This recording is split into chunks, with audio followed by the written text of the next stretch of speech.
ગીર પંથકમાં સિંહના મોતનો મામલો સરકારી ચોપડે માત્ર 8 સિંહના મોત થયા। સૂત્રોના મતે 12 સિંહોના મોત થયા।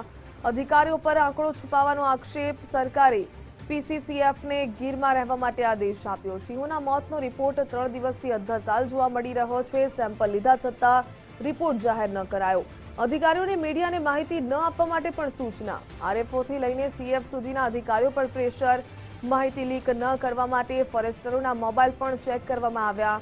ગ્રાઉન્ડ સ્ટાફના મોબાઈલ ચેક કરવા માટે ખાનગી આદેશ અપાયા છે।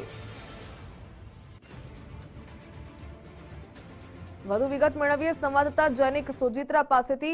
જૈનિક, ગીર પંથકમાં સિંહના મોત થયા છે। 8 સિંહના મોત થયા હોવાનું સરકારી ચોપડે નોંધાયું છે, પરંતુ સૂત્રોના મતે 12 સિંહોના મોત શા માટે આંકડા છુપાવવામાં આવી રહ્યા છે?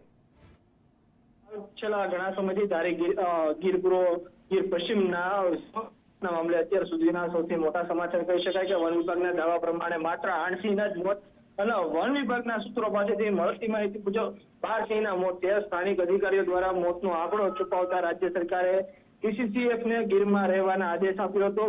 મૃતક સિંહનો સેમ્પલ લીધા બાદ 3 દિવસ કરતા પણ વધુ સમય વીતી ચૂક્યો, તેમ છતાં હજુ સુધી રિપોર્ટ આવ્યો નથી। આરએફઓ, એસીએફ, ડીસીએફ અને સીએફ સુધીના અધિકારીઓને મીડિયાને ઇન્ફોર્મેશન સ્થાનિક કક્ષાએથી નહીં આપવા પણ આદેશો કર્યા છે।